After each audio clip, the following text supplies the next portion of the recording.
ఒక తమ్ముడు చాలా సంవత్సరాలు బట్టి పండ్ల వ్యాపారం చేస్తున్నాడట. దానిమ్మ పండ్లు అమ్మేడట, కానీ దాని కిరీటం ఉందన్న సంగతి తెలియదంట. అన్న నిజమే, దాని కింద భాగం అచ్చం కిరీటంలాగే ఉంటుంది. మనం దానిమ్మ పండులాగా బ్రతికితే ఎహమందు పరమందు దేవుడు మన తలల మీద కిరీటం పెడతాడు. దానిమ్మ పండులో దరిదాపుగా 6 శ్రేష్టమైన స్వభావాలు మనం విన్నాం.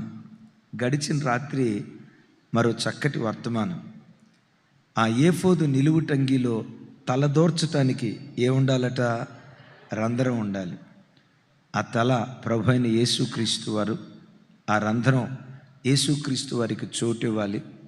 మన కుటుంబాల్లో, మన వ్యక్తిగత జీవితాల్లో ఏ సమస్య వచ్చినా యేసుక్రీస్తు వారు జోక్యం చేసుకోవటానికి మనం అవకాశం ఇచ్చే వ్యక్తులుగా ఉండాలి. మన తల పక్కన పెట్టి ఆ స్థానంలో యేసయ్య తల పెట్టుకోవాలి. ప్రతి ఇంటి వాకిటి మీద ఏమని రాయబడి ఉండాలి? యేసే ఈ గృహమునకు అని రాసుకున్నా రాసుకోకపోయినా, రాసుకుంటే మంచిది, రాసుకోకపోయినా పర్వాలా, నిర్ణయాలన్నీ దేవునివే అయి ఉండాలి. ఆమేన్. విన్నాం. అది చిరిగిపోకూడదు. అంటే యేసయ్యతో ఉన్న బంధం తెగిపోకుండా జాగ్రత్తగా కాపాడుకోవాలి. వింటూ వింటూ తల చిరిగిపోకూడదు.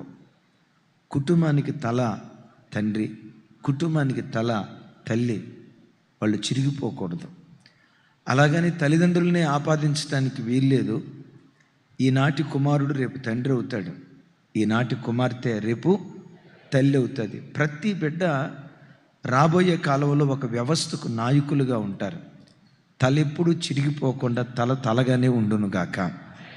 4 చక్కటి విషయాలు రాత్రి పరిశుద్ధాత్మ దేవుడు బోధించారు.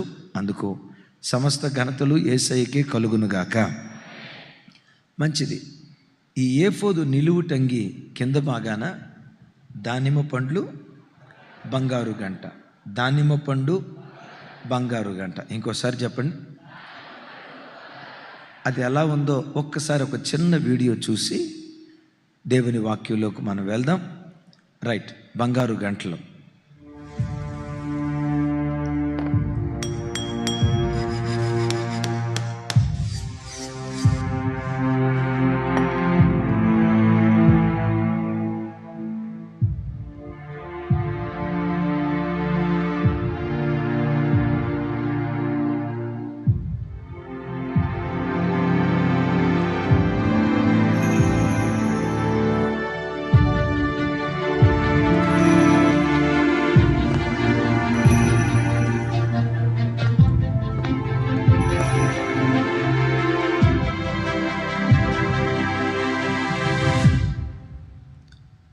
ఆమేన్. Thank you. ఆ బిడ్డలందరిని బట్టి చప్పట్లు కొడుతూ దేవునికి స్తోత్రాలు చెప్తాం. నిర్గమకాండం 28వ అధ్యాయం 35వ వచనం. 35వ వచనం నాతో కలిసి చెప్పండి. సేవ చేయనప్పుడు అహరోను దాన్ని ధరింపవలెను. అతడు యెహోవా సన్నిధిని పరిశుద్ధ స్థలములోనికి ప్రవేశించినప్పుడు అతడు చావక ఉండునట్లు దాని ధ్వని వినబడవలెను. చివరిసారి చెప్పండి, చివరి మాట చెప్పండి నాతో కలిసి. అతడు చావక ఉండునట్లు దాని ధ్వని వినబడవలెను. రైట్. ఇప్పుడు ప్రధాన యాజకుడు నీలిదారంతో చేయబడిన ఏఫోదు నిలువుటంగిని ధరించాడు. పరిశుద్ధ స్థలంలో, అతి పరిశుద్ధ స్థలములో తాను సేవ చేస్తూ ఉన్న దినాలంతటిలో ఆ బంగారు గంటల ధ్వని వినబడితే బ్రతికున్నాడు అని అర్థం, వినబడకపోతే చచ్చిపోయాడు అని అర్థం. కానీ ఇక్కడ పరిశుద్ధాత్మ దేవుడు వాడిన పదం చూడండి. అతడు చావక ఉండునట్లు దాని ధ్వని. ఇంకోసారి చెప్పండి. అతడు చావక ఉండునట్లు ఆ ధ్వని వినబడవలెను. అంటే అతడు బ్రతకాలంటే ఏ ధ్వని వినబడాలి? బ్రతికున్నాడు అనే దానికి నిదర్శనం ధ్వని. కానీ దేవుడు వాడిన పదజాలం చూడండి, దాన్ని నేను తర్వాత వివరిస్తాను. మెట్టుకు. ఆ ప్రధాన యాజకుడు ప్రత్యక్ష గుడారంలో, పరిశుద్ధ స్థలంలో, అతి పరిశుద్ధ స్థలంలో ధూపవేదిక దగ్గరికి వెళ్ళి నడుచుకుంటూ ధూపం వేసేటప్పుడు ఆ ధూపం ఎగయిక మునుపు గంట ధ్వని వినబడుతుంది. సముఖపు రొట్టెల దగ్గరికి వెళ్ళి రొట్టెలు పేర్చేటప్పుడు, దీపవృక్షం దగ్గరికి వెళ్ళి ఒత్తులు కత్తిరించేటప్పుడు, అతి పరిశుద్ధ స్థలములోకి వెళ్ళి సర్వలోకనాథుని నిబంధన మందసం ఎదుట యాజకత్వం చేసేటప్పుడు ఆయన ఇటు అటు తిరుగుతూ ఉంటాడు కనుక ఆ గంటల ధ్వని వినబడుతుంది. ఒకవేళ గంటల ధ్వని వినబడలేదు అనుకోండి, ఆయన చచ్చిపోయినట్టు లెక్క. ఇక చచ్చిపోయిన వ్యక్తిని లోపలికి వెళ్ళి బయటకు తీసుకురారు.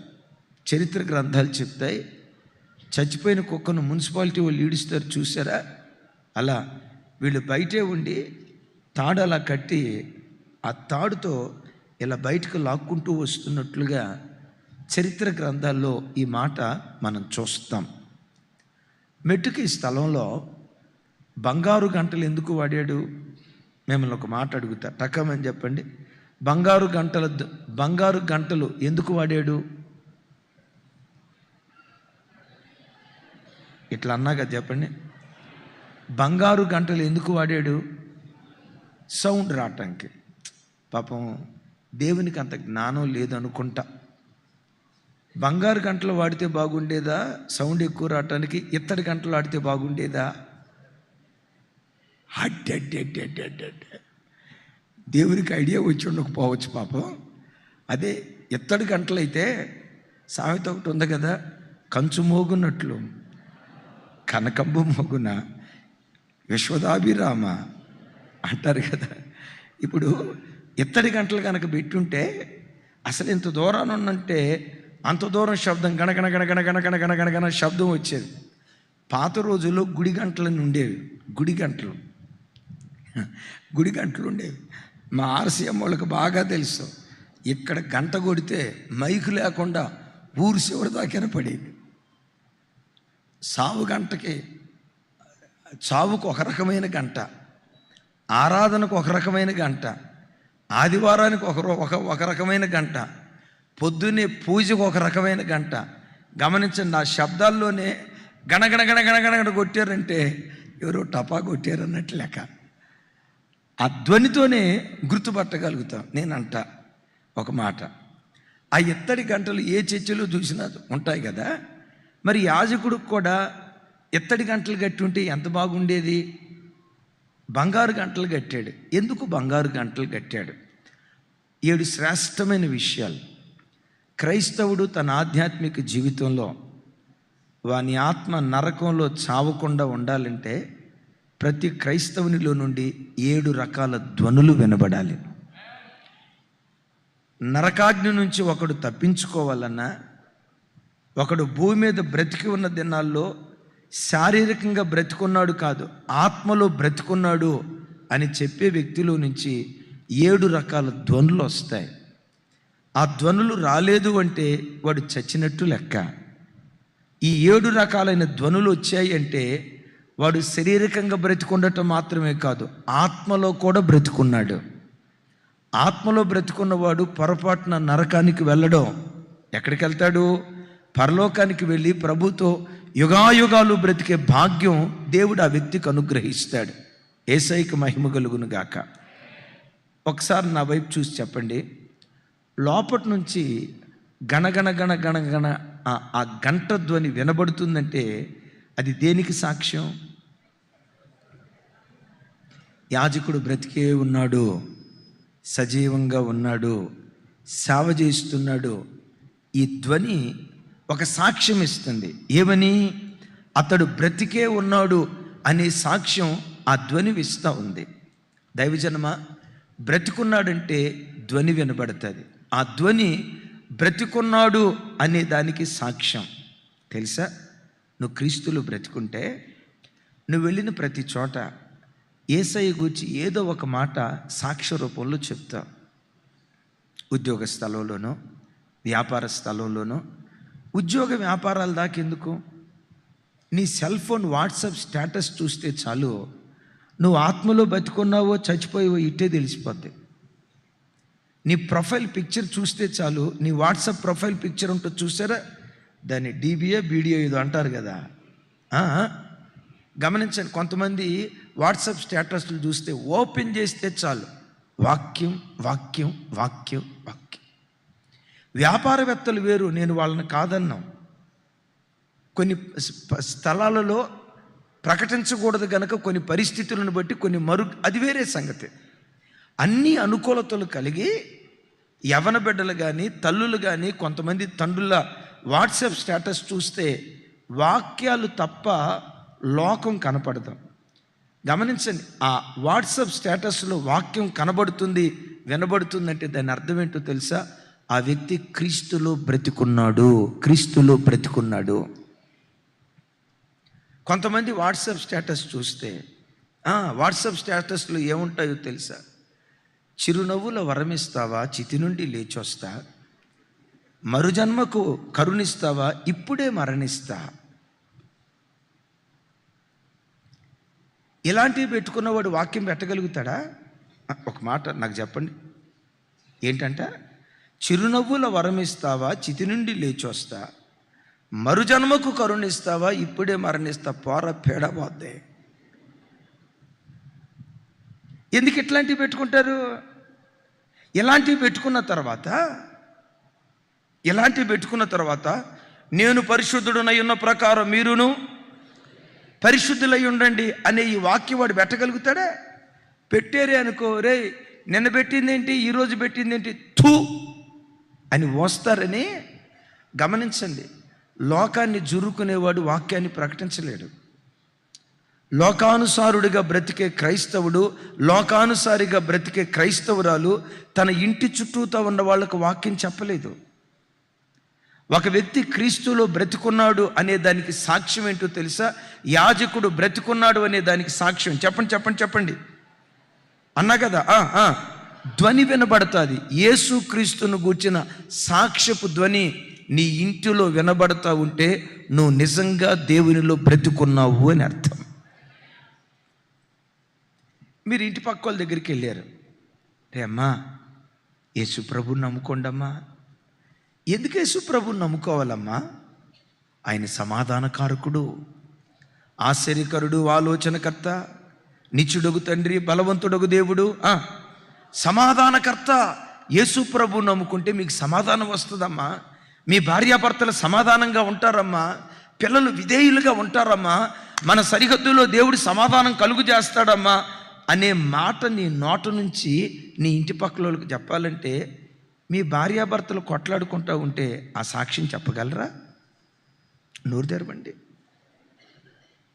మీ అత్తాకోడలు కొట్లాడుకుంటే ఆ మాట మీ నోట నుంచి వస్తుందా? తల్లిదండ్రులకు పిల్లలకు మధ్యలో సమాధానం లేకుండా వీధి రౌడీలాగా రోడ్డుకెక్కి కొట్లాడుకుంటూ ఉంటే అలాంటి క్రైస్తవుడు వీధిలో సాక్ష్యం చెప్పగలడా? మా యేసు ప్రభుని నమ్ముకోండి అయ్యా, ఆయన సమాధానం ఇస్తాడు అని ఎవరు చెప్పగలరు? ఆ భార్యాభర్తలు సమాధానంగా బ్రతికితే వాళ్ళు వెళ్ళి, అమ్మా యేసు ప్రభుని నమ్ముకోండి అమ్మా, మీరు సమాధానంగా బ్రతుకుతారు. సమాధానం ఎట్టుంటుందో చెప్పమంటారా? మా భార్యాభర్తలను చూడండి, మా కుటుంబాన్ని చూడండి, మా ఇంట్లో వాతావరణం ఎలా ఉందో చూడండి. మేము ఎలా బ్రతుకుతున్నామో యేసు ప్రభుని నమ్ముకుంటే మీరు కూడా అలా బ్రతుకుతారమ్మా. ఒక చిన్న ధ్వని మరలా చెప్తున్నా, నువ్వు కాలేజీకి వెళ్ళిన చోట యేసుక్రీస్తుని గురించి నువ్వు ప్రకటించలేకపోతున్నావంటే ఆ కాలేజీలో నువ్వు చేసే చేష్టలు కోతి సరసాలు ఆడుతూ ఉంటావు, ద్వంద్వార్థాలతో కూడుకున్న మాటలు మాట్లాడుతూ ఉంటావు. ఆ ద్వంద్వార్థాలతో కూడుకున్న మాటలు మాట్లాడిన తర్వాత యేసు ప్రభుని గురించి ఏమని చెప్పగలవు? ఒకవేళ నువ్వు చెప్పినా ఎవరు వినగలుగుతారు? యాజకుడు బ్రతికున్నాడు అనే దానికి నిదర్శనం చెప్పండి. ఆ బంగారు గంటలో నుంచి ఏమొస్తుంది అంటే వినబడే ధ్వని అతడు బ్రతికున్నాడు అనే దానికి సాక్ష్యం. యేసయ్యకి మహిమ కలుగును గాక. దైవజనమ, ఒక విలువైన మాట చెప్తాను. ఆ ధ్వని వినబడటానికి ఇత్తడి గంటలు పెడితే ఎంత బాగుండేదో కదా. ఇత్తడి గంటలు పెట్టలా, బంగారు గంట ప్రక్కన ఇంకొకసారి చెప్పండి, బంగారు గంట ప్రక్కన, చివరిసారి చెప్పండి. బంగారు గంట శబ్దం తక్కువ చేస్తుంది. నీ నోరు తక్కువ మాట్లాడాలి, నీ ప్రవర్తన ఎక్కువ మాట్లాడాలి. నీ నోరు తక్కువ మాట్లాడాలి, నువ్వు ప్రభువులో ఫలించిన ఆ ఫలభరితమైన జీవితం ఉందే, అదే ప్రజల మధ్యలో ఒక సాక్ష్యంగా వెళ్ళిపోవాలి. నాకు ఈ మాట చెప్తా ఉంటే ఒళ్ళు పులకరిస్తుంది. ఇత్తడి గంట ఎందుకు వాడలా? నీ మాటలు తక్కువ ఉండాలా, మాటలు ఉండాలా, సాక్ష్యం చెప్పాలా. వెళ్ళిన ప్రతి చోట యేసుక్రీస్తును ఊరూరాను ఊరేగించాలి, యేసుక్రీస్తును గురించి సాక్ష్యం చెప్పాలి. అయితే నీ సాక్ష్యం కంటే నీ బ్రతుకు మరెక్కువ ఫలభరితంగా ప్రజల్లో పనిచేస్తుంది. ఆ గంట పక్కనే ఏముంది అని చెప్పాలి. ఆ గంట పక్కనే ఏముంది ఒకసారి పెద్దగా చెప్పండి. ఆ గంట ప్రక్కనే దానిమ్మ పండు గంట, దాని ప్రక్కనే నువ్వు క్రీస్తులో ఫలించిన నీ ఫలభరితమైన జీవితమే లోకపు ప్రజలకు ఒక సాక్ష్యంగా మారునుగాక.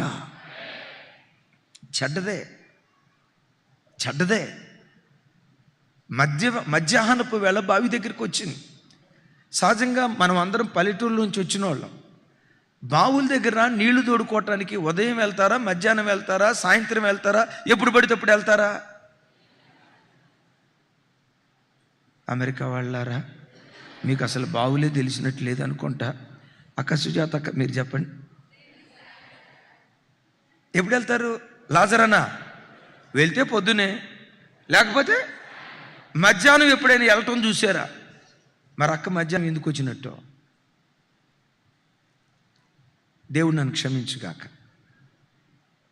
మరి ఏ అబ్బాయికి SMS పెట్టిందో, మెసేజ్ పంపించిందో నాకు తెలియదు.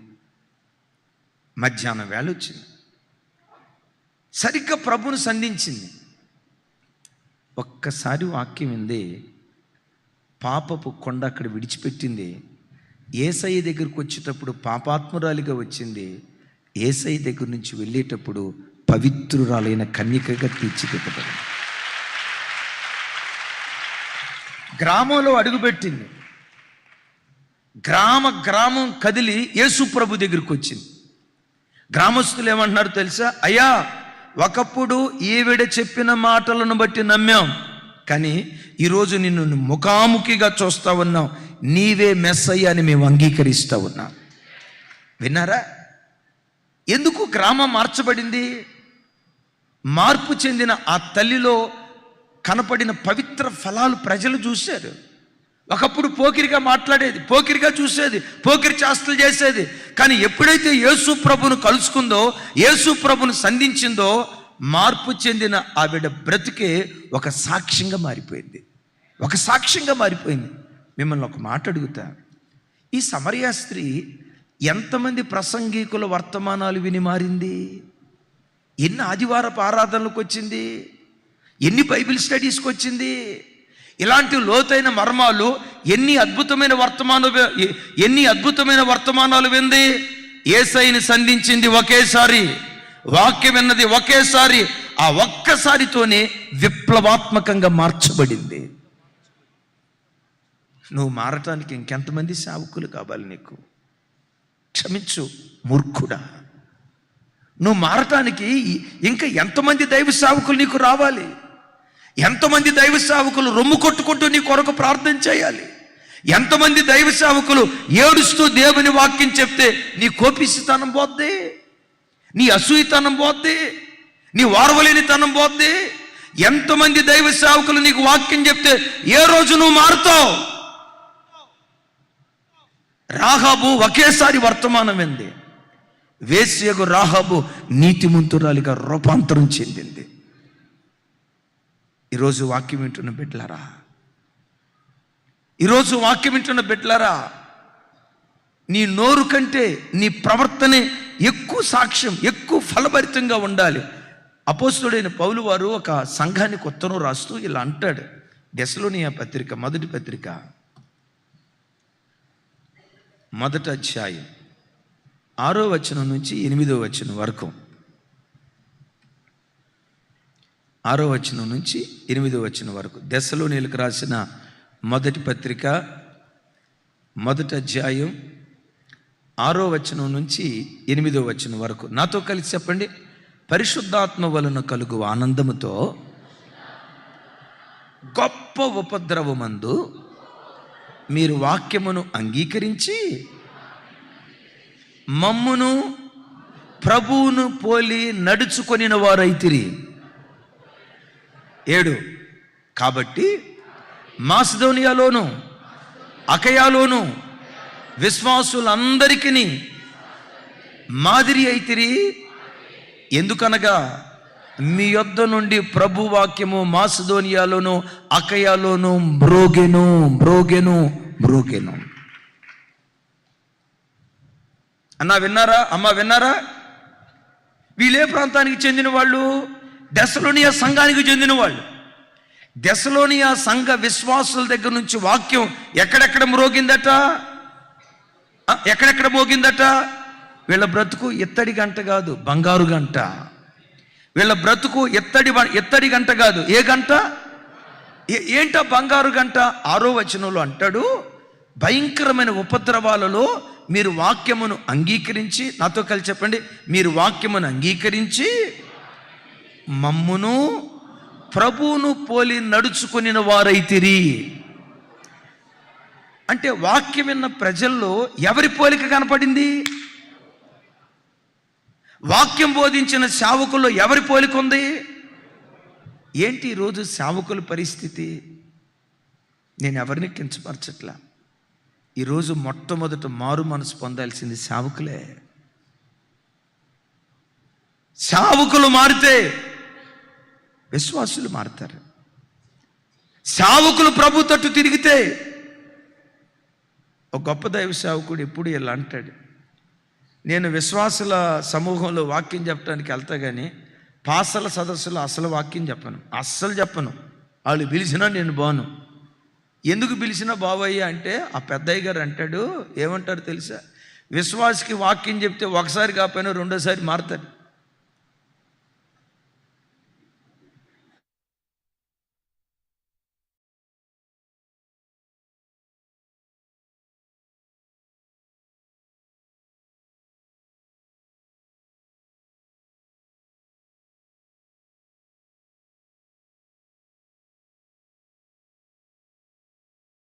కొడుతున్నాడు, ఇంకా తేడా వస్తే పేక కొడితే కొట్టేవాడు.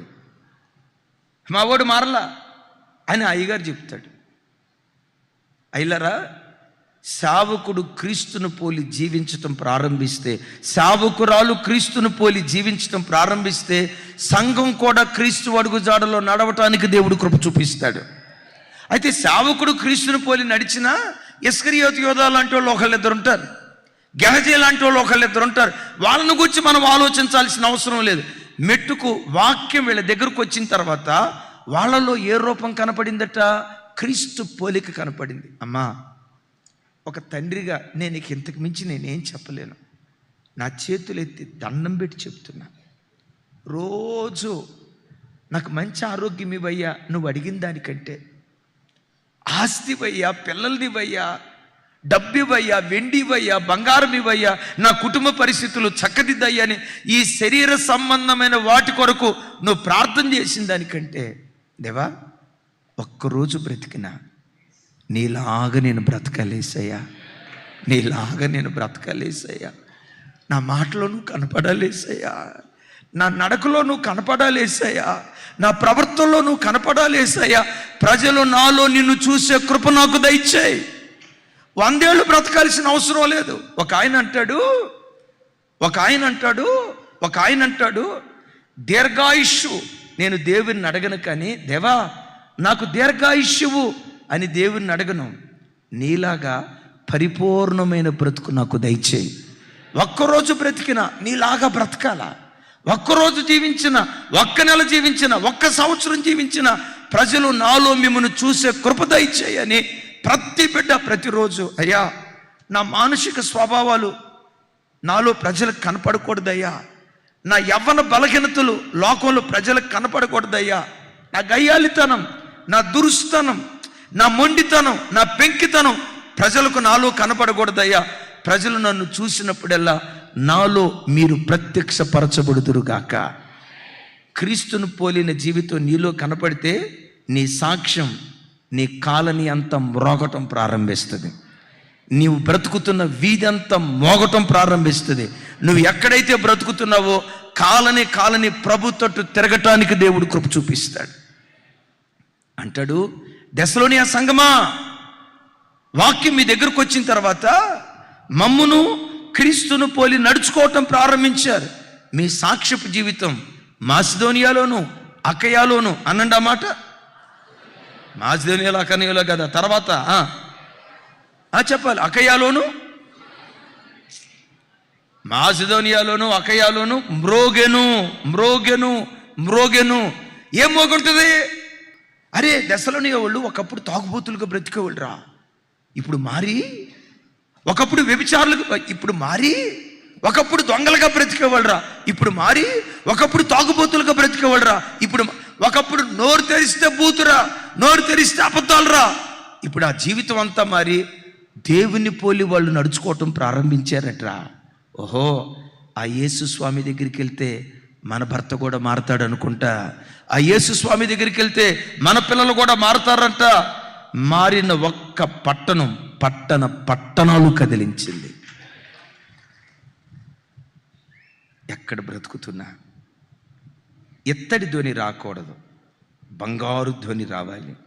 బంగారు ధ్వని, బంగారం విలువైనది. నీ నోటు నుంచి ఒక మాట వచ్చిందంటే అది విలువైన మాట అయి ఉండాలా. డబ్బాలో రాళ్ళు వేసినట్లుగా లోడ్లోడ మాట్లాడుకో. ఎత్తడిలాగా కంచులాగా శబ్దం చేయకో. నీ ప్రవర్తన మరి ఎక్కువ శబ్దం చేయును గాక. నంబర్ 1, ప్రతి క్రైస్తవుడి దగ్గర నుంచి సాక్ష్యపు ధ్వని వినబడాలి అనండి.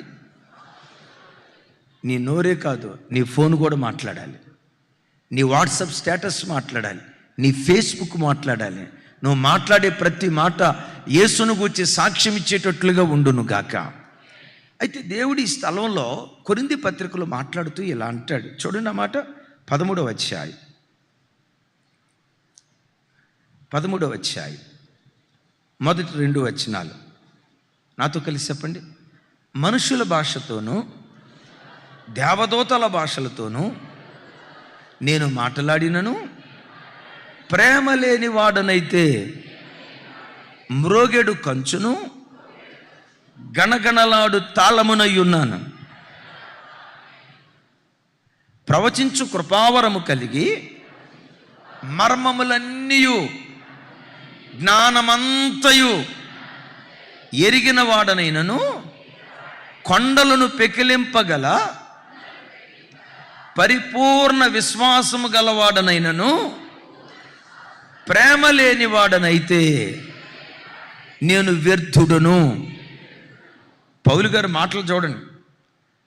మొదటి వచనంలో అంటాడు, ఎట్లా మోగే కంచు అంట, చెప్పాలి గట్టిగా, గణగణమనే తాళమైనా మ్రోగేడి కంచైనా ప్రేమ లేని వాడనైతే నేను వ్యర్థుడను.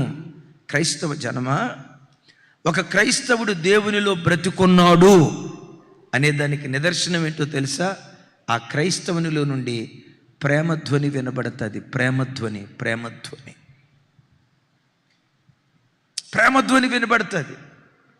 ఒక క్రైస్తవుడు క్రీస్తులో బ్రతుకున్నాడు అంటే వాడి కక్షలుండో, పగలుండో, కొట్లాట్లుండో, అవధం దాగిన మొహంలాగా ఎంతలో పెట్టుకోవటం ఉండదు. 3-4 రోజులు మాట్లాడకుండా ఎడ్డివంటే తెడ్డం అన్నట్టుగా, తెడ్డివంటే ఎడ్డం అన్నట్లుగా మొఖం ఎంతలో పెట్టుకోరు. ఏమ్మా మీరిద్దరు మాట్లాడుకోవట్లేదంట, ఆ సిస్టర్ మీరు మాట్లాడుకోవట్లేదంట అని అంటే కొంతమంది అంటారు, అన్నయ్య ఇదేమన్నా ఫ్లాష్ న్యూస్ అనుకున్నారా? 1947 నుంచి మాట్లాడుకోవట్లే. మరి బల్లలో పాలు పంపులు పొందుతున్నారుగా. యేసుక్రీస్తు వారి రక్తాన్ని తీసుకుంటున్నారుగా. ఎప్పటి నుంచి మాట్లాడుకోవట్లేదమ్మా? అయ్యో అనయ్య, ఇది ఇప్పుడు మీకు తెలిసింది అన్నయ్య, మేము మాట్లాడుకోక 10 సంవత్సరాలు దాటిపోయింది. మరి 10 సంవత్సరాలు బట్టి చర్చికి వస్తున్నారు కదమ్మా. అదే అంటే ఈ వ్యక్తి క్రీస్తులో బతుకున్నట్ట సచ్చినట్ట? నోరు తెరిచి చెప్పండి. సచ్చినోడ్లో ప్రేమ ధ్వని వినబడదు. నీలో ద్వేషపు ధ్వని వినబడుతుందంటే నీవెవరివో చెప్తా. నీలో ప్రేమ ధ్వని వినబడుతుందంటే నీవెవరివో చెప్తా. పగ, కక్ష, రోజుల తరబడి మాట్లాడుకోకుండా ఒకళ్ళని చూసి ఒకళ్ళు పాము బొసగొట్టినట్టుగా ఏమంటారు కొంతమంది లోపటే ఎన్ని మాటలు చేస్తారు. నా మాట మీకు అర్థమైందా? లోపటే ప్రభా నువ్వు అవకాశం ఇస్తే ఈడి పేక బీసికి సంపకపోతున్నా నాయన. కొంతమంది అంటారు నా రక్షణ పక్కన పెట్టానంటే నీ పని అయిపోయిందిరా. నా రక్షణ పక్కన పెట్టానంటే రక్షణ నువ్వు తీసి పక్కన పెట్టడానికి అది నువ్వేమన్నా వేసుకున్న సొక్కాయా, నువ్వు తొడుక్కున్న ప్యాంటా పక్కన పెట్టడానికి మళ్ళీ అవసరం వచ్చినప్పుడు వేసుకోవటానికి? ఎవరి మాటలు ఈ దేవుని మాటలా దయ్యపు మాటలా? వీళ్ళు దేవుని బిడ్డలా దయ్యపు బిడ్డలా? ఎప్పుడైనా నీకు నీ నోట ఆ మాట వచ్చినట్టుగా నీకు గుర్తుంటే ఇప్పుడు చెప్పు, నువ్వు ఎవరి బిడ్డవై ఉండొచ్చు? దయ్యపు స్వభావాలు ఎలా ఉంటాయో దేవునికి పుట్టిన వాళ్ళు ఎలా ఉంటారో వణుకు పుట్టించే మాట. యోహాను మొదటి పత్రిక 4వ అధ్యాయం 7-8 వచనాలు. ప్రియులారా, మనము ఒకరినొకరు ప్రేమింతుము. ఎలయనగా ప్రేమ దేవుని మూలముగా కలుగుచున్నది. ప్రేమించు ప్రతివాడును దేవుని మూలముగా పుట్టినవాడై దేవుని ఎరుగును. దేవుడు ప్రేమాస్వరూపి. ప్రేమ లేనివాడు దేవుని ఎరుగడు. ఇంకొకసారి చెప్తాను. 7వ వచనం ప్రారంభం చూడండి, నాతో కలిసి చెప్పండి. ఏలయనగా ప్రేమ దేవుని మూలముగా పుట్టుచున్నది. నా వైపు చూసి సమాధానం చెప్పండి. ప్రేమ ఎవరి మూలంగా పుడుతుందట? మా సంఘ బిడ్డ, మా అక్క, మా అన్న, మా దైవ సేవకుడు, మా విశ్వాసి, అయ్యో యేసుక్రీస్తు రక్తముతో కడగబడిన దేవుని పిల్లలం. ఈ ప్రేమ ఎవరి మూలంగా పుట్టింది? నాకు సమాధానం చెప్పండి. మరి ద్వేషం ఎవరి మూలంగా పుట్టింది? ద్వేషమేమో సాతాను మూలంగా పుట్టింది, వివాదాలేమో సాతాను మూలంగా పుడతాయి. ప్రేమ మాత్రం దేవుని మూలంగా పుట్టింది.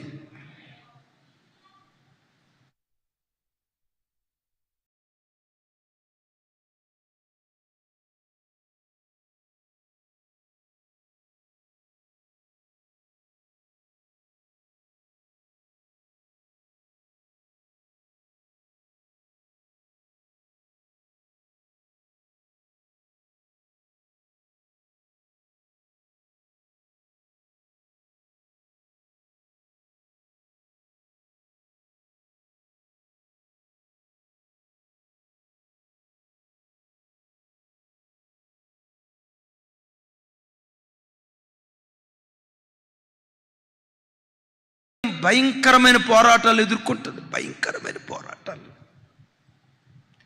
బయట నుంచి విపరీతమైన దాడి. మరి ఇలాంటి పరిస్థితుల్లో మనం అన్యుల నోట్లో నాంతే దేవుడు ఎంత చులకనైపోతాడు. ఎంత గొప్ప దేవుడు, ఎంత మహిమ కలిగిన దేవుడు అన్య ప్రజల మధ్యలో ఎంత తేలికైపోతాడు అన్న ఇంకిత జ్ఞానం ఒక్కడికి లేదు. ఏమంటారు? వాళ్ళ పంతాలు ఆలయే, వాళ్ళ కక్షలు ఆలయే, మా మాటే నెగ్గాలి, మేమే గెలవాలి. టీవీ మీడియా చూస్తూ ఉంటే చర్చిలో కొట్లాడుకుంటున్నారు. నాకు సమాధానం చెప్పండి. కొట్లాట ఎవరి మూలంగా పుట్టింది? మీ ఇంట్లో కొట్లాట జరుగుతుందంటే మీ లోపట ఎవరున్నట్టు? కొట్లాటలు ఎప్పుడైనా జరిగినాయా? జాగ్రత్త, సైతానుగాడు నీ లోపట ఉన్నాడు, జాగ్రత్త.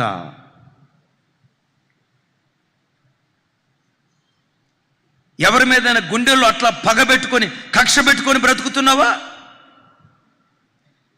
ఎవరిని చూసైనా అసూయ పడుతున్నావా? ఓర్వలేనితనం నీ దగ్గర ఉందా? ఓర్వలేనితనం ఎవరి వలన పుడుతుంది? బైబిల్లో అక్కడ కంటిన్యూషన్ 7వ వచనంలో ఏమంటాడో తెలుసా? ముగింపులో అసలు ఇక్కడ ఇది భయం పుట్టించే మాట. ప్రేమించు ప్రతివాడును దేవుని మూలముగా పుట్టినవాడు. నోరు తెరవాల. ప్రేమించు ప్రతివాడును దేవుని మూలముగా పుట్టినవాడు. ద్వేషం కలిగిన ప్రతివాడును దేవుని మూలం. ఎవరు మనిషి? ఎవరు మూలంగా పుట్టినాడు? గమనించండి. యేసయ్య ఒక మాట అంటారు, ఫలాన్ని బట్టి చెట్టు చెప్పొచ్చు అంట. యేసయ్య చెప్పిన మాట ఇది. ఫలాన్ని బట్టి చెట్టు పేరు చెప్పొచ్చట. వేపకాయలు చూడటంతో అరే ఈ వేపకాయలు మామిడి చెట్టులోంచి వచ్చినాయిరా అని అంటావా? అని అంటే ఎరగడ మెంటల్ హాస్పిటల్లో జాయిన్ చేయాలి. అది మామిడి పళ్ళు ఏ చెట్లో నుంచి వచ్చి అంటావు? పండును చూసి ఫలాన్ని చూసి చెట్టు వివరాలు చెప్తాం. నీలో ప్రేమ ఉంటే నువ్వు యేసులో నుంచి పుట్టుకొచ్చిన వాడివని అర్థం. నీలో ఆప్యాయత ఉంటే, నీలో తగ్గింపు ఉంటే, నీలో దీనత్వం ఉంటే, నేల మట్టుకు తగ్గించుకునే ఆ దీన మనస్తత్వం నీ లోపటుంటే దాని అర్థం ఏంటో తెలుసా? నువ్వు దేవుని మూలంగా పుట్టిన దానివి. నేనెందుకు పడతానండి మాట? నేను పడినా ఆడి మా చేతి నీళ్ళు ఏమన్నా తాగుతున్నానా? ఆడంటే నేను ఎందుకు పడాలా? వాడు ఒకటంటే అనండమ్మా. ఇప్పుడు అనర్లే సరే. వాడు ఒకటంటే ఏదో అనండి. వాడు ఒకటంటే నేను 10 అంట అని అన్నామంటే అప్పుడు నువ్వెవరువో తెలుసా? సైతాన్ గడికి బిలవు డాటర్ను. సైతాన్ గడికి వినండి, ఇది లేఖనం.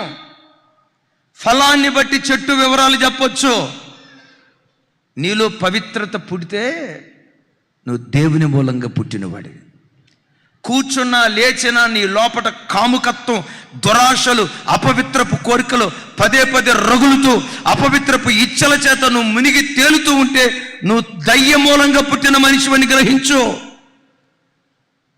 పవిత్రత దేవుని మూలంగా పుడుతుంది. అపవిత్రత, ప్రేమ దేవుని మూలంగా పుడుతుంది. ద్వేషం,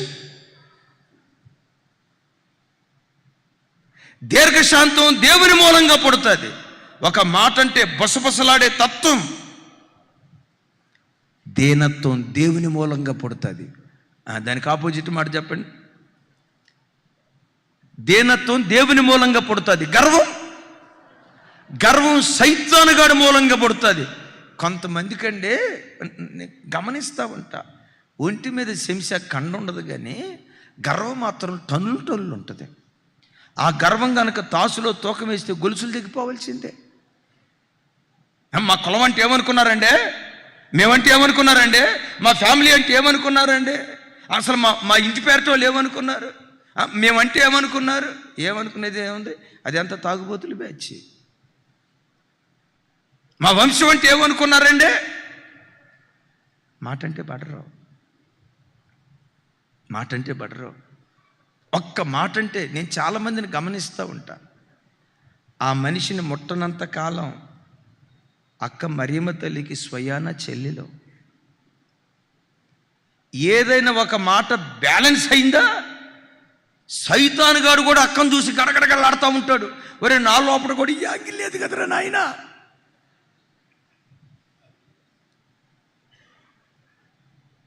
నువ్వు దేవుని మూలంగా పుట్టిన దానివైతే ఒకసారి కూర్చొని ఆలోచించు. నువ్వు ఎవరి మూలంగా పుట్టిన దానివో దీన్ని జడ్జి చేసేది ఏంటో తెలుసా? నీలో నుంచి బయలుదేరే ఫలాలు. నేల మట్టుకు తగ్గించుకునే వ్యక్తిత్వం నీలో ఉంటే నువ్వు దేవుని మూలంగా పుట్టిన వాడివి. కక్షలు కార్పణ్యాలు లేకుండా ప్రేమను పంచేవాడివైతే నువ్వు దేవుని మూలంగా పుట్టిన వాడివి. నీ చూపు, నీ నడక, నీ పడక అది పవిత్రంగా కాపాడుకోవటానికి నువ్వు ప్రాకులాడుతున్నావంటే నువ్వు దేవుని మూలంగా పుట్టిన వాడివి. మరొకసారి చెప్తున్నాను, విపరీతమైన కామికపు కోరికలు రగిల్చే, శరీరాన్ని రగిల్చే, నీ భక్తి జీవితాన్ని దిగజార్చే అపవిత్రపు కోరికలు నిన్ను పనిచేస్తున్నాయంటే దయ్యం నీలో పనిచేస్తుందన్న సంగతి జాగ్రత్తగా గ్రహించు. మెట్టుకు. దేవుని మూలంగా పుట్టినవాడికి, దేవుని మూలంగా పుట్టినవాడిలో ఏం కనపడుతుంది అంటాడు. ఏలయనగా ప్రేమ దేవుని మూలంగా పుడుతుంది. ఆ మధ్య ఒకడు నక్లెస్ కొనిపించాడట, భార్యకి ప్రేమ పుట్టిద్దని. ఏం పుట్ల. నక్లెస్ రోడ్డుకి తీసుకెళ్ళాడట. నక్కల రోడ్డు కాదు, నక్లెస్ రోడ్డు ఉంది కదా హైదరాబాద్లో, నక్లెస్ రోడ్డుకి తీసుకెళ్ళాడట. సరిగ్గా అప్పుడే నేను అటు నుంచి వస్తున్నా. సహజంగా నక్లెస్ రోడ్డుకి ఎవరైనా వెళ్ళేది ప్రశాంతంగా రిలాక్స్ అవటానికి కదా. ఈ భార్యాభర్తలు అద్భుతమైన వాళ్ళు నక్లెస్ రోడ్డు మీద కొట్టుకుంటున్నారు. ఇంట్లో కొట్టుకున్నా సరిపోలా. ప్రేమ దేని మూలంగా పడుతుంది? నా భర్తకు నేను అందంగా కనపడాలి, అబ్బా ప్రేమ పుట్టుకొస్తుంది. బాగా మేకప్ వేసుకొని కనపడాలి, నా భర్తకు ప్రేమ పుట్టుకొస్తుంది. ఆ డిస్కో ఆమెలాగా కనపడాలి, నా భర్తకు ప్రేమ పుట్టుకొస్తుంది. పిచ్చిదానా, ఒక మనుషుని గుండెల్లో ప్రేమ పుట్టించేవాడు నేను ప్రకటించే దేవుడు. ప్రేమ దేవుని మూలంగా పుడుతుంది. ప్రేమ దేవుని మూలంగా పుడుతుంది. ప్రేమ దేవుని మూలంగా పుడుతుంది. ద్వేషం సైతాను మూలంగా పుడుతుంది. నీలో ప్రేమ ధ్వని వినబడితే వాడు చనిపోడు, పరలోక రాజ్యానికి చేరతాడు. నీలో ప్రేమ ధ్వని వినబడుతుందంటే నువ్వు క్రీస్తులో బ్రతికున్నావని లెక్క. ప్రేమ ధ్వని వినబడకుండా కోపాలు, కక్షలు, పగలు ఇవి వినబడుతున్నాయంటే క్రీస్తులో నువ్వు చచ్చిన వాడవన్న సంగతి గ్రహించు. వినబడాలి ధ్వని. ఏ ధ్వని వినబడాలి? ప్రతి క్రైస్తవుని లోపట మూడవది పరిశుద్ధాత్మ ధ్వని వినబడాలి. ఒకడు క్రీస్తులో బ్రతికున్నాడు అంటే నంబర్ 1 సాక్ష్యపు ధ్వని వినబడాలి. నంబర్ 2 విన్నాం కదా ఇప్పుడు, ప్రేమ ధ్వని వినబడాలి. మూడవది నంబర్ 3 పరిశుద్ధాత్మ ధ్వని వినబడాలి. అనండి ఒకసారి. మేడగది మీదకి పరిశుద్ధాత్మ దేవుడు ఎలా వచ్చారట? వేగముగా వీచే బలమైన గాలి వంటి ఒక ధ్వని అనే మాట చూస్తాం. ప్రతి క్రైస్తవుని లోపట పరిశుద్ధాత్మ ధ్వని వినబడాలి. ఎలా వినబడుతుంది? నీ అంతరంగంలో పరిశుద్ధాత్మ దేవుడు ఉన్నారు అంటే ఆ వ్యక్తిలో ఒక ధ్వని వినబడుతుంది. ఏంటా ధ్వని? కొరింథీయులకు రాసిన మొదటి పత్రిక 13వ అధ్యాయం 1వ వచనం. నాతో కలిసి చెప్పండి. మనుషుల భాషలతోనూ దేవదూతల భాషలతోనూ నేను మాట్లాడినను అంటే మాట్లాడొద్దు అన్నాడా? ఇప్పుడు నాకు సమాధానం చెప్పండి. భాషలు గొప్పవా, ప్రేమ గొప్పదా? ఆ కాంటెస్ట్లో ఈ మాట వాడాడు. ప్రేమ గొప్పది. నేను అనర్గళంగా భాషలు మాట్లాడి ప్రేమ లేని వాడిని అయితే వ్యర్థుడును. అలాగని భాషలు మాట్లాడొద్దు అన్నాడా? అనలా. లేఖనాల్లో రాయబడిన మాట, నేను మనుషుల భాషలతో మాట్లాడిన, దేవదూతల భాషలతో మాట్లాడిన. క్రైస్తవ జనమా, బాప్తిస్మం తీసుకున్న ప్రతి క్రైస్తవుడు తప్పకుండా రెండవది పరిశుద్ధాత్మను పొందుకోవాలి. పరిశుద్ధాత్మను పొందుకోవటం మాత్రమే కాదు, భాషలు మాట్లాడే వరాన్ని తాను పొందుకున్నటువంటి వాడై ఉండాలి. భాషలు 2 రకాలు. ఒకటి మనుషుల భాష, రెండవది దేవదూతల భాష. ఇంకోసారి చెప్తున్నాను, మనుషుల భాష, రెండవది. కొన్నిసార్లు కొంతమంది ఏమంటారు తెలుసా? ఆ పెంతుకోస్తులు మాట్లాడే భాషలు మాకేం అర్థం కాదు. ఆ రోజు మేడగది మీద వాళ్ళు పరిశుద్ధాత్మతో నింపబడి భాషలు మాట్లాడుతూ ఉంటే ఆ భాషలు కొంతమందికి అర్థమయ్యాయా లేదా? కొందరు తమిళంలో మాట్లాడారట, కొందరు మలయాళంలో మాట్లాడారట, ఇంకొందరు ఇంగ్లీష్లో మాట్లాడారు, అరబీలో మాట్లాడారు, ఇంగ్లీష్లో మాట్లాడారు, హిబ్రూలో మాట్లాడారు, రకరకాల భాషల్లో మాట్లాడారు. మరి వాళ్ళు మాట్లాడే భాషలు అర్థమైనాయి కదా. మరి వీళ్ళు మాట్లాడే భాషలు ఎందుకు అర్థం కావు? ఒకటి మనుషులకు అర్థమయ్యే భాష, రెండవది పరలోకం అర్థమయ్యే భాష. పరలోకం మాత్రమే ఆ భాషను అర్థం చేసుకోగలుగుతుంది. విన్నారు ఈ మాట?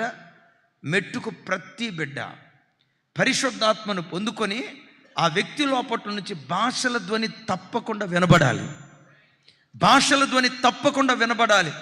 చాలామంది తెలియక సంఘాలకు పరిశుద్ధాత్మను ఎలా దూరం చేశారో తెలుసా? పరిశుద్ధాత్మ భాషలు అని అనటంతో, హే బాబు అది పెంతుకోస్తోళ్ళరా, మంద కాదురా, ఆ పెంతుకోస్తోళ్ళకు వాళ్ళ మనకు పనికిరాదురా, ఆ భాషలు మన కాదురా, ఆ పరిశుద్ధాత్మ అభిషేకం మనది కాదురా. పరిశుద్ధాత్మను కొంతమంది పెంతుకోస్తాల స్వాస్థ్యంగా ప్రక్కన పెట్టారు. నేను చాలాసార్లు చెప్తా కదా, పరిశుద్ధాత్ముడు పెంతుకోస్తాల స్వాస్థ్యం కాదు, ప్రతి క్రైస్తవుని స్వాస్థ్యమై ఉన్నాడు. ప్రతి క్రైస్తవుడు పరిశుద్ధాత్మ అభిషేకం చేత నింపబడి భాషల ధ్వని చేసేవాడై ఉండాలి. మీరు నన్ను అడగాలి, ఎందుకయ్యా భాషల ధ్వని చేయాలి? భాషల ధ్వని వల్ల నాకు ఉపయోగం ఏంటి? పౌలు గారు వెరీ నెక్స్ట్ 14వ అధ్యాయంలోనే చెప్తాడు. ఏమని అంటాడు? 14వ అధ్యాయం చూడండి, 2వ వచనం నుంచి 4వ వచనం వరకు. ఎలయనగా, ఎందుకనగా భాషలతో మాట్లాడువాడు మనుషులతో కాదు, దేవునితో మాట్లాడుచున్నాడు. మనుష్యుడెవడు గ్రహింపడు గాని వాడు ఆత్మ వలన మర్మములను పలుకుచున్నాడు. క్షేమాభివృద్ధియు హెచ్చరికయు ఆదరణయు కలుగునట్లు ప్రవచించువాడు మనుషులతో మాట్లాడుచున్నాడు. భాషలతో మాట్లాడువాడు తనకే క్షేమాభివృద్ధి కలుగు చేసుకొనును కానీ ప్రవచించువాడు సంగమునకు క్షేమాభివృద్ధి కలుగు చేయును. చప్పలు కొడుతూ దేవునికి స్తోత్రాలు చెప్దాం.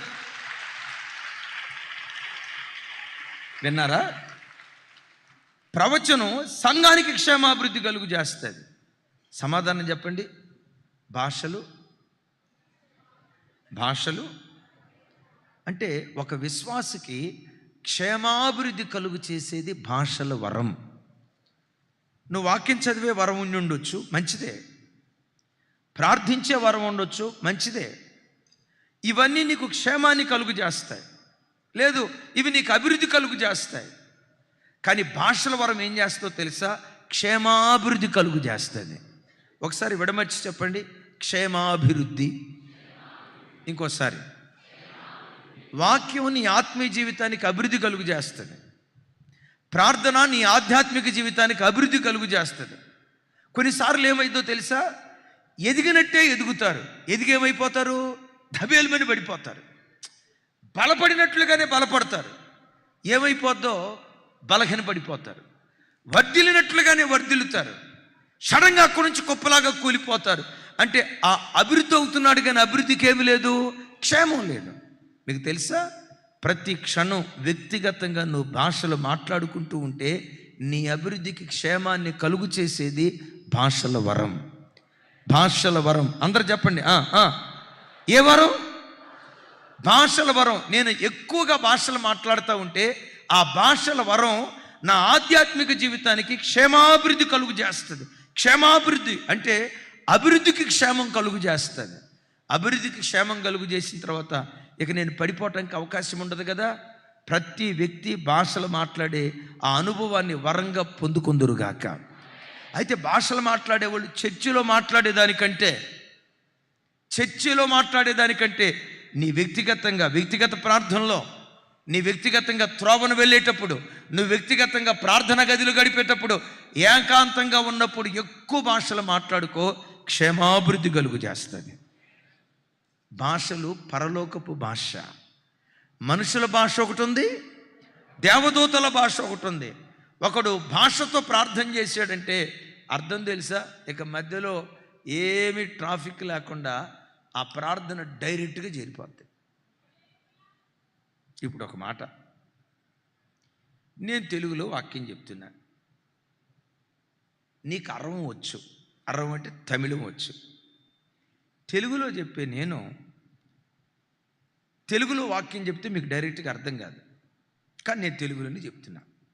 మీకు అర్థం కావాలంటే ఇక్కడ ఇద్దరు ట్రాన్స్లేటర్లను పెట్టుకున్నా. అక్కడ ఇంగ్లీష్ ఆయన ఉన్నాడు, కూర్చున్న వాళ్ళలో తమిళం వాళ్ళు ఉన్నారు, మలయాళీ వాళ్ళు ఉన్నారు. సరే, అందరికి అర్థం కావాలని నేనేమో తెలుగులో చెప్తున్నాను, ఒక ఆయన ఇంగ్లీష్లో చెప్తున్నాడు, ఇంకొక ఆయన మలయాళీలో చెప్తున్నాడు, ఇంకొక ఆయన తమిళలో చెప్తున్నాడు, నాలుగో ఆయన తమిళం. మీ దగ్గరకు వచ్చేసరికి ముగ్గురును దాటుకున్న తర్వాత నాలుగో ఆయన అప్పుడు నీకు అర్థమైంది. విన్నారా? అదే డైరెక్ట్గా నేను తమిళంలో మాట్లాడాను అనుకో, డైరెక్ట్గా నీ దగ్గరికి వెంటనే వెళ్ళిపోద్ది. లేదా నీవు తెలుగు వచ్చిన వ్యక్తి అనుకో, నేను తెలుగులో మాట్లాడితే ఆ భాష వెంటనే నీ దగ్గరికి చేరుకుపోద్ది.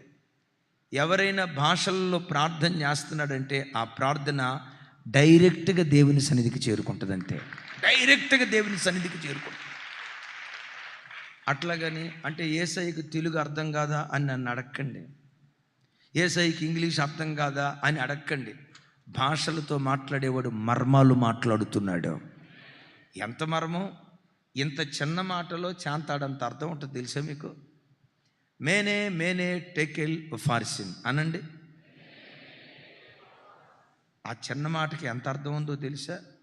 నిన్ను త్రాసులో తోచగా నువ్వు తక్కువగా కనపడితివి, నువ్వు తక్కువగా కనపడ్డావు కనుక నీ రాజ్యమును నీ చేతిలో నుంచి దేవుడు లాగివేసి నీ పొరుగువాడైన మాదీయుల చేతికి అప్పగించుచున్నాడు. ఇదేమో అర్ధగంట అయింది, అదేమో 1/2 నిమిషం అయింది. అంటే 1/2 నిమిషం మాటలో ఎంత గంభీరమైన మర్మం దాగుంది. అందుకని అయ్యలారా, ఎదుటోళ్ళకు కనపడటానికి నువ్వు భాషలు మాట్లాడకు. నువ్వు వ్యక్తిగతంగా భాషలు మాట్లాడుకుంటా ఉంటే పౌలు గారు అంటాడు, భాషలు మాట్లాడుతూ ఉంటే ఆత్మ ఫలభరితంగా మార్చబడుతుందట. యేసయ్యకి మహిమ కలుగును గాక. నీ ఆత్మ ఫలభరితంగా మార్చబడినట్లుగా నీ లోపటి నుంచి వినబడాల్సిన ఒక ధ్వని, ఏ ధ్వని? సాక్ష్యపు ధ్వని. రెండవది, మూడవది పరిశుద్ధాత్మ ధ్వని. పరిశుద్ధాత్మలో భాషల్లో మనుషుల భాష ఉంది, దేవదూతల భాష ఉంది. ఈ యాజకుడు ప్రత్యక్ష గుడారం లోపల తిరుగుతున్నంతసేపు ఆ ధ్వని వినబడతా ఉండాలి. సాక్ష్యపు ధ్వని, ప్రేమతో కూడుకున్న ధ్వని, పరిశుద్ధాత్మతో నిండుకున్న ధ్వని వినబడుతూ రావాలి. మూడవది, ఒకడు క్రీస్తులో బ్రతికున్నాడు అని అంటే ఆ వ్యక్తిలో వినబడే 4వ మర్మగర్భితమైన అద్భుతమైన ధ్వని రోదనా ధ్వని. రోదనా ధ్వని. దేని కొరకు రోధిస్తాడు? దేని కొరకు రోధిస్తాడు?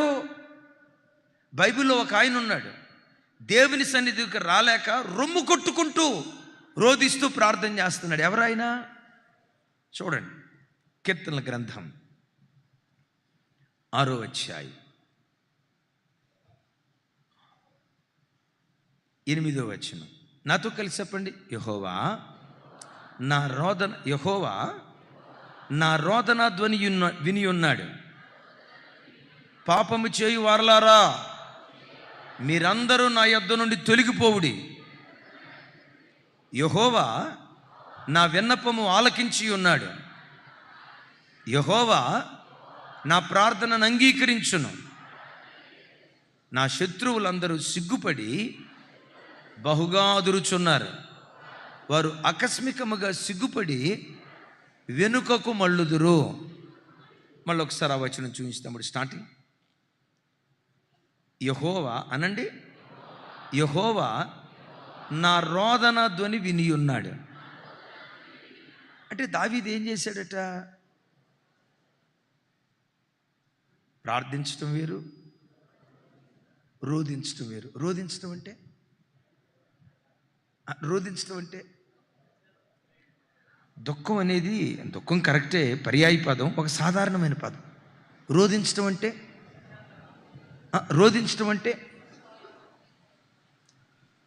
కరెక్టే. రోధించటం అంటే ఎవడు ఆపలేనంతగా ఏడవటం, ఎవ్వరు ఓదార్చలేనంతగా ఏడవటం, ఆ దుఃఖానికి తారాస్థాయిని చూపించే మాట రోదన.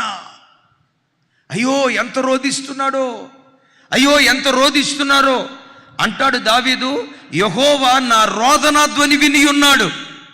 అయ్యా దేని కొరకు నువ్వు రోధించావు? అమ్మ వినండి. అయ్యా దేని కొరకు నువ్వు రోధించావు? ఎంతగా రోధించావు? పై వచనాల్లో చెప్తాడు. చూడండి అన్నమాట. 6వ వచనం. నేను మూలుగుచు అలసి ఉన్నాను, ప్రతి రాత్రియు కన్నీరు విడిచుచున్నాను, నా పరుపు తేలజేయుచున్నాను.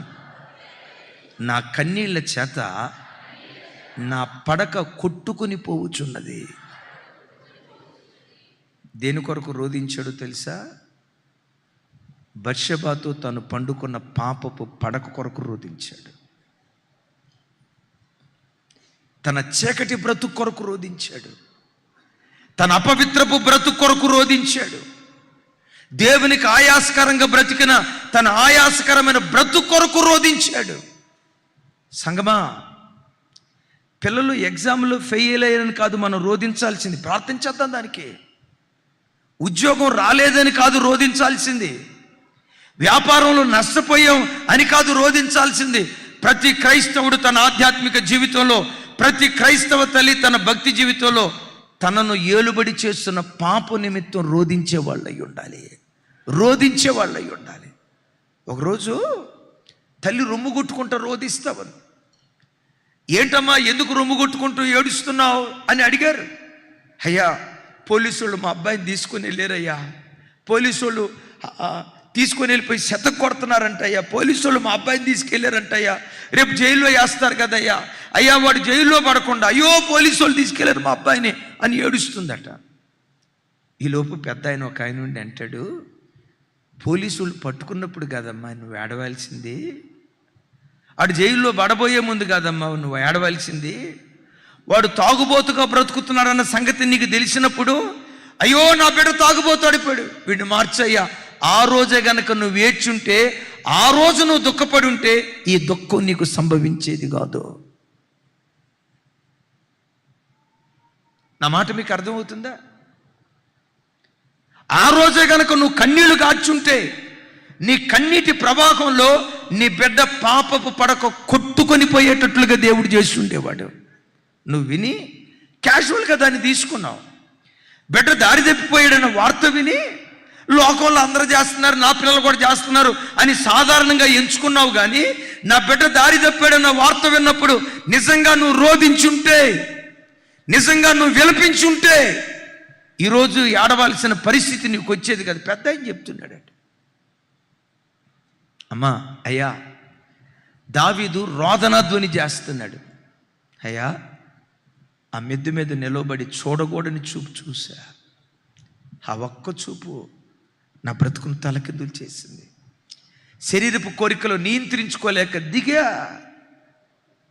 పిలిపించా, హేయమైన లజ్జాకరమైన కార్యక్రమం చేశా.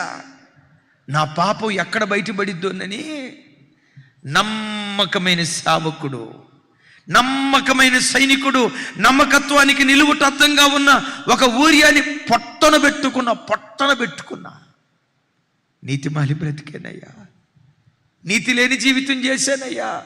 తాను జీవించిన నీతిమాలిన జీవితం కొరకు భక్తుడైన దావీదు రొమ్ము కొట్టుకుంటూ దేవుని సన్నిధిలో రోదనాధ్వని చేశాడు.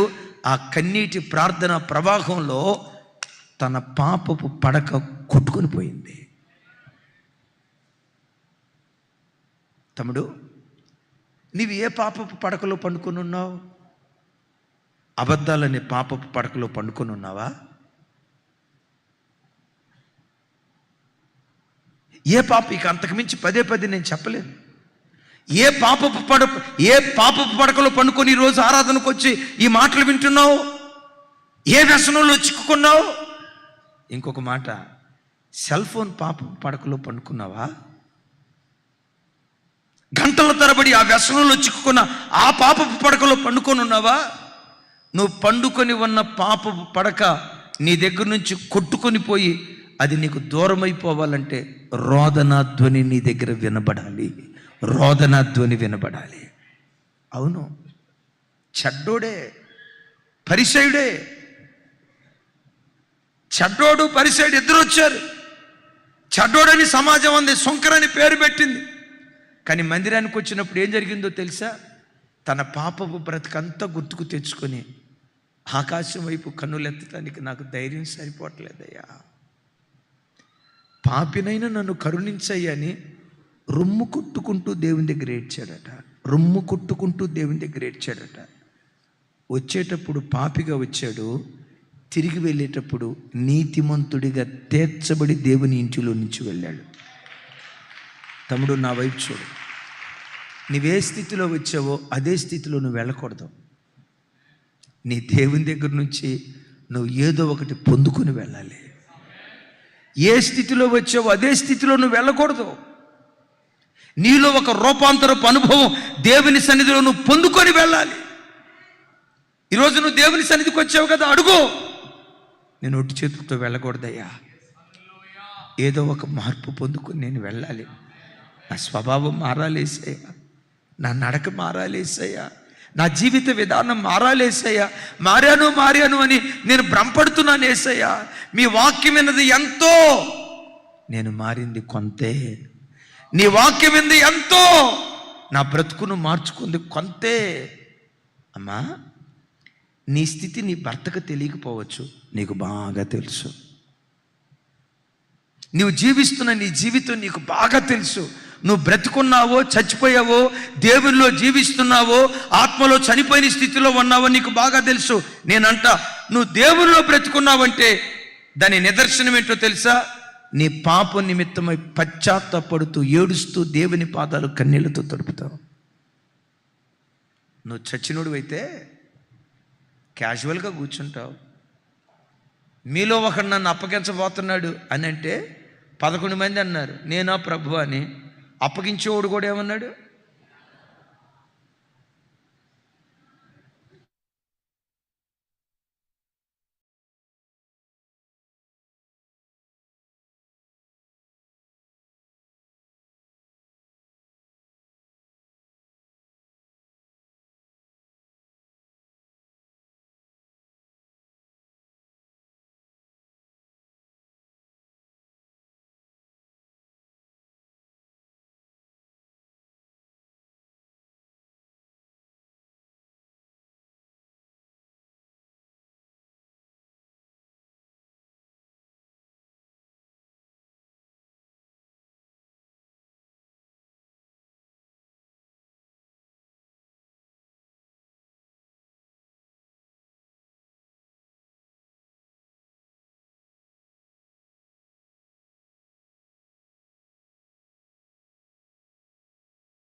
మధ్యరాత్రి మేలుకొని ఆ రోజు కనుక చూస్తే అప్పుడు ఏడుస్తుంది అక్క.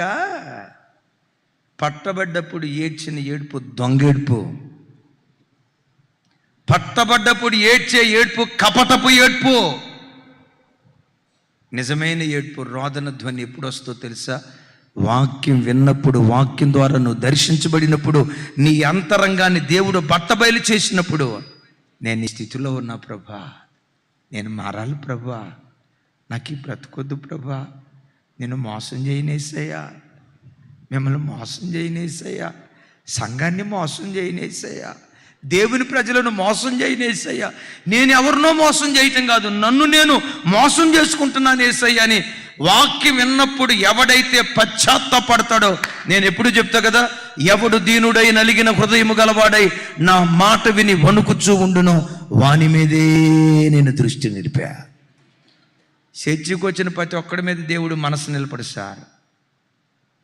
చేసిన చిన్న తప్పు కోసం అల్లాడిపోతాడే, ప్రభా ఆ రోజు అలా చేశా, చేయకుండా ఉంటే ఎంత బాగుండేదో కదా, జారిపోయా ప్రభా, పలానా సందర్భంలో నీకు ఆయాస్కరంగా మాట్లాడా, దేవా నా అపరాధాన్ని క్షమించని దేవుని సన్నిధిలో రోదనాధ్వని చేసేవాళ్ళగా రొమ్ము కొట్టుకుంటూ ప్రార్థించే ప్రజలుగా మనం ముందుముగాక. అలాంటి ప్రార్థన నీకుంటే నీ పాపపు పరుపు నీ కన్నీటి ప్రవాహంలో కొట్టుకొని పోయి ఇంకెన్నడూ ఆ పాపపు ఆనవాళ్ళు నీలో కనబడకుండా ఒక పవిత్రమైన వ్యక్తిగా నిలబడే కృపదేవుడు అనుగ్రహిస్తాడు. విను తమ్ముడు, ఆఖరి విషయం చెప్తాను. రేపు ఎర్లీ మార్నింగ్ మెసేజ్లో ఇంకో 2 ధ్వనులు గుర్చి చెప్తా. నువ్వు దేవుల్లో బ్రతుకున్నావు అంటే నీలో పశ్చాత్తాపం ఉంటుంది. నువ్వు చచ్చినోడు అయితే నీకు పశ్చాత్తాపం ఉండదు. ఆత్మలో చచ్చిన వ్యక్తిగా నువ్వు బ్రతికితే ఎన్ని చేసినా, సరదాగా మందిరానికి వస్తావు, 4 మాటలు వింటావు, నవ్విస్తే కాసేపు నవ్వుతావు, గంతులు ఏమంటే కాసేపు గంతులు వేస్తావు, చేతులు ఎత్తమంటే ఎత్తుతావు, దించమంటే దించుతావు, అంత రిమోట్ కీ ఉంటుంది చూసారా, నీకంటూ ఒక స్పందన ఏముండదు. చేతులు ఎత్తమన్నారు ఎత్తుదాం, దించమన్నారు దించుదాం, స్తోత్రం అన్నమన్నారు స్తోత్రం అంతే. నీ హృదయపు స్పందన అనేది ఉండదు. నువ్వు చచ్చిందానివో బ్రతికిందానివో, యాజకునిగా పిలువబడుతున్న నీవు దేవునిలో బ్రతుకున్నావో చచ్చావో ఒక్కసారి నువ్వు గుర్తుకు తెచ్చుకో. అయ్యా నేను బ్రతుకున్నాను అన్న సంగతి నాకు ఎట్లా తెలిసింది? పొరపాటున కోడని మాట వచ్చింది. దేవా, పొరపాటున కోడని చూపు చూసావు, కోడని ఆలోచనని మనసుకు వచ్చింది. దాన్ని వదిలిపెట్టి విడిచిపెట్టి పవిత్రంగా బ్రతికే దాకా ఒక పశ్చాత్తాపం నీలో పనిచేయటం ప్రారంభిస్తుంది. నువ్వు బ్రతుకుంటే, యాజకుడు బ్రతుకున్నాడు అనేది ఎలా తెలుస్తుంది? 4 ధ్వనులు గూర్చి చెప్పాను. 1 సాక్ష్యపు ధ్వని, 2వది, 3వది, 4వది రోదన ధ్వని, ఆఖరిది ఈ రోజుకి. రేపు ఎర్లీ మార్నింగ్ మెసేజ్ 2 ధ్వనులు చెప్తా. స్తుతి జయధ్వని. ఈ 6 ధ్వనులు ఎవరిలో వినబడతాయో ఈ 6 ధ్వనులు వినబడేవాడు కడబోర ధ్వని వినగలుగుతాడు. కడబోర ధ్వని వినగలుగుతాడు. మధ్యాకాశానికి వచ్చి ఆత్మయు పెండ్లి కుమార్తెయు ఇక్కడకు ఎక్కి రమ్మన్న స్వరం విన్న వెంటనే ఆ వ్యక్తి మట్టి దేహం మహిమాదేహంగా మార్చబడి మధ్యాకాశంలో ప్రభుని ఎదుర్కొని ప్రభుతో యుగాయుగాలు బ్రతికే కృప దేవుడు అనుగ్రహిస్తాడు. ఆ తతిమ 2 ధ్వనులు గూర్చి రేపు ఎర్లీ మార్నింగ్ మెసేజ్ చెప్తాను. 5వది, ఒక క్రైస్తవుడు బ్రతికున్నాడంటే ఆ క్రైస్తవుని లోపట విజ్ఞాపన ధ్వని ఉంటుంది. నీకు ప్రార్థనా జీవితం ఉందంటే నువ్వు దేవునిలో బ్రతుకున్నావని అర్థం. నీకు మోకాళ్ళ అనుభవం లేదంటే పేరుకు బ్రతుకున్నావనే కానీ ఆత్మలో చచ్చిందని అని అర్థం. అయ్యా వినండి, శారీరకంగా మీరు బ్రతికే ఉన్నారు, ఆత్మలో మీరు బ్రతుకున్నారు అనే దానికి నిలువుట అర్థం ఏంటో తెలుసా? యాజకుడు బ్రతుకున్నాడంటే ఏం వినపడాలి? చెప్పండి. అయ్యో పెద్దగా చెప్పాలమ్మా. యాజకుడు బ్రతుకున్నాడు అంటే ధ్వని వినపడాలి. ఆ ధ్వని యాజకుడు బ్రతికే ఉన్నాడు అనే దానికి సాక్ష్యం. యాజకునిగా పిలువబడుతున్న నీవు బ్రతికున్నావు అనే దానికి నిదర్శనం ఏంటో తెలుసా? నీ లోపటి నుంచి విజ్ఞాపన ధ్వని, ప్రార్థనా ధ్వని నీ లోపటి నుంచి వినబడటం ప్రారంభిస్తుంది. హెబ్రీయులకు రాసిన పత్రిక 7వ అధ్యాయం 25వ వచనం, అలాగే కీర్తనల గ్రంథం 28వ అధ్యాయం 2వ వచనం 6వ వచనం. తమ్ముడు ఒకసారి కీర్తనల గ్రంథం 28:2 చూయించు. రైట్ అదే 28:2 28:2 నాతో కలిసి. నా విజ్ఞాపన ధ్వని ఆలకింపుము. ఏ ధ్వని? రైట్. ఇప్పుడు హెబ్రీయులకు రాసిన పత్రిక 7వ అధ్యాయం 25వ వచనం నాతో కలిసి. ఈయన తన ద్వారా దేవుని యొద్దకు వచ్చు వారి పక్షమున విజ్ఞాపనము చేయుటకు నిరంతరము జీవించుచున్నాడు గనుక వారిని రక్షించుటకు వారిని సంపూర్ణముగా రక్షించుటకు శక్తిమంతుడై ఉన్నాడు. చేతులెత్తి చప్పట్లు కొడితే యేసయ్యకు స్తోత్రాలు చెప్దాం. ఆమేన్. పౌలు గారు అంటాడు, ఈయనంటే ఎవరు? యేసుక్రీస్తు వారు. ఈయన తన ద్వారా దేవుని యొద్దకు వచ్చు వారి పక్షమున విజ్ఞాపనము చేయుటకు నిరంతరము జీవించుచున్నాడు. యేసుక్రీస్తు వారు నిరంతరము జీవిస్తున్నాడు పరలోక రాజ్యములో తండ్రి కుడి పార్శ్వాన. ఎందుకు ఆయన నిరంతరం జీవిస్తూ ఉన్నాడు? మీ నిమిత్తం, నా నిమిత్తం, యేసుక్రీస్తు ద్వారా తండ్రి వద్దకు వచ్చే ఆ ప్రజలందరి నిమిత్తం విజ్ఞాపన చేయటానికి నిరంతరము జీవిస్తున్నాడు. నేను ఒక మాట అంటా, ప్రపంచంలో ఎవరు సాధించలేని విజయం యేసుక్రీస్తు వారు భూమి మీద సాధించారు. ఏంటా విజయం? ప్రపంచంలో ప్రతివాడు సైతాను చేతిలో ఓడిపోయిన వాడే. సైతాన్ను గెలిచిన ఏకైక మగధీరుడు ప్రభు అయిన యేసుక్రీస్తు వారు. ప్రతివాడు పాపం చేతిలో ఓడిపోయిన వాడే. పాపాన్ని గెలిచిన ఏకైక మగధీరుడు ప్రభు అయిన యేసుక్రీస్తు వారు. ప్రతి మనుషుడు లోకం చేతిలో ఓడిపోయిన వాడే. లోకాన్ని జయించిన ఏకైక యోధుడు ప్రభు అయిన యేసుక్రీస్తు వారు. ఆఖరి మాట, ప్రతివాడు మరణం చేతిలో ఓడిపోయిన వాడే. ప్రతివాడు మరణం ఎదుట మోకరించిన వాడే. ప్రతివాడు మరణం ఎదుట మోకాళ్ళు నిన్నవాడే. ప్రతి వాడు మరణాన్ని చూసి గడగడలాడిన వాడే. అద్భుతం తెలుసా, యేసుక్రీస్తును చూసి మరణమే గడగడలాడింది. మరణమే గడగడలాడింది. మరణం గడగడలాడటం మాత్రమే కాదు, ఆ మరణమే యేసుక్రీస్తు ఎదుట సాగిలపడి, నిన్ను బంధించటం నా వల్ల కాదయ్యా, నేను నిన్ను బంధించలేనయ్యా అని మరణమే సాగిలపడితే అప్పుడు యేసుక్రీస్తు అన్నారు, మరణమా నీ ముళ్ళు ఎక్కడా, మరణమా నీ విజయం ఎక్కడని మరణపు ముళ్ళును విరిచి సమాధి గుండెను చీల్చి మృత్యుంజయుడై తిరిగి లేచిన ఏకైక మగధీరుడు ప్రభు అయిన యేసుక్రీస్తు వారు. మహానుభావులని పిలువబడిన వారు మరణం చేతిలో ఓడిపోయారు.